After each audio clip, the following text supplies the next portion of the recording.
Hi, welcome to SBR Videos. I'm Peter Loshak. We are previewing college bowls right now with Joe Duffy from OffshoreInsiders.com. He's given us a lot of great advice so far this year, and one bowl is already in the can.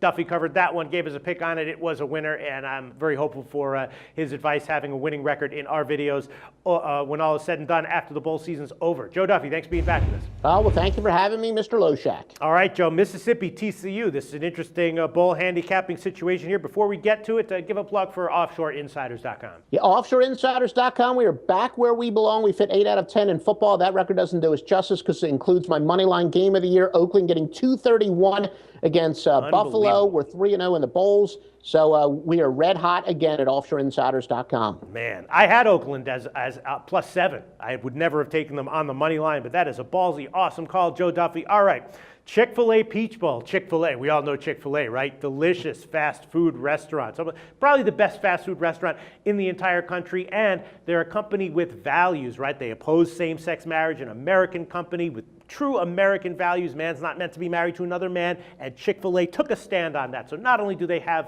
delicious food, but they're a company with integrity and values, right, Joe? Well, ironically enough, I normally don't eat at chains, but I was so busy this being the bowls, I actually got Chick-fil-A today. And regardless of where you think on that more divisive issue, their customer service, they have clearly the best customer service training. Their people are always friendly no matter where you eat at Chick-fil-A. What do you mean regardless of where you think? A man's not supposed to marry another man, Joe Duffy.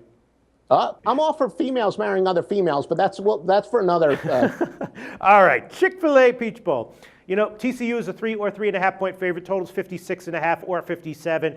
And TCU goes without saying they were freaking awesome this year, most of the year, right? 10-2 against the spread. One of the best teams in all of college football, right up there with Western Michigan in terms of against the spread results this year. And at times, they also looked like a superhuman team, just beating other quality teams, just destroying them by a mile. So maybe I'm just biased because I have memories of those weeks in my head. But I'm looking at this thinking, man, TCU -3, that seems like a great bet. You know, Ole Miss was excellent at the beginning of the year, 6-0-1 against the spread, but then they started to have some injury issues and their depth got tested, and then they lost their next 4 in a row against the spread. And are they a team that's going to, come back from this break and be rejuvenated? I'm not exactly sure, and I wouldn't want to be going up against TCU, even if that was the case. Is TCU -3 not a great bet here, Joe? I would say they are not a great bet. My experience over the years, because this is one of those you can't really objectively plug parameters into a computer and come out with an exact system, which sometimes I quote to you. But I've found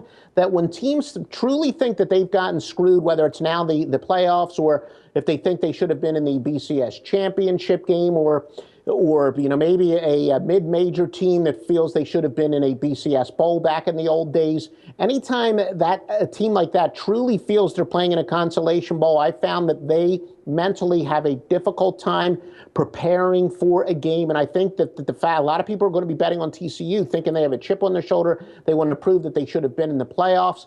But every time I've heard that over the years under analogous situations, it's of course the first year of the playoffs, but there have been plenty of situations over the years where teams truly feel that they were on the outside looking in and they have something to prove. And more times than not, those teams wind up getting blown out. I've also found that the non-super elite SEC teams, I really believe that they benefit the most from the breaks because you don't get much of a break in the schedule, especially Ole Miss, an SEC West team, where they had a quality opponent each and every week. And those type of SEC teams seem to benefit the most from the time off. They also have a little bit of a travel advantage. Mississippi just traveling 297 miles to Atlanta. TCU traveled 750 miles to this, so a little bit of an advantage there for Ole Miss. And I may even be at that game. My friend, the genius, has some extra tickets. He said he may take me as a date, ironically enough. And he's a male, and this is sponsored by Chick-fil-A with all the stuff he said early on. But no, all in all, Ole Miss I'm going with. Joe, I just remember during the regular season, I can't remember exactly which games because my mind is just a blank on it now, but I remember that there were some other situations during the regular season where it was a spot where sharp guys, you would expect them to fade TCU. The sharp guys have been on TCU week after week after week. And then I remember there was a week where you would would expect the Sharp guys to fade TCU, and Brent did tell me that the Sharps are betting against TCU in that spot, and TCU came back and won bigger than ever. So I'm thinking maybe the rules might not apply to this team as they would to other teams. Well, yeah, I mean, we'll see about that. But like I said, Ole Miss, they were a legitimate contender. And I'm not so sure that if Ole Miss were in the Big 12 that they might actually have been, and they could have run the table in the Big 12. I know that I agree that the Big 12 is probably the second best conference. Maybe some people might say that the Pac-12 is, but there's no question that not only is the SEC the best conference, but more importantly, the SEC East. So, if you come out of the SEC East, you're probably going to be a little bit undervalued. I think that the Ole Miss is the more talented team. Joe Duffy, liking Mississippi, plus 3.5. Thanks, Joe.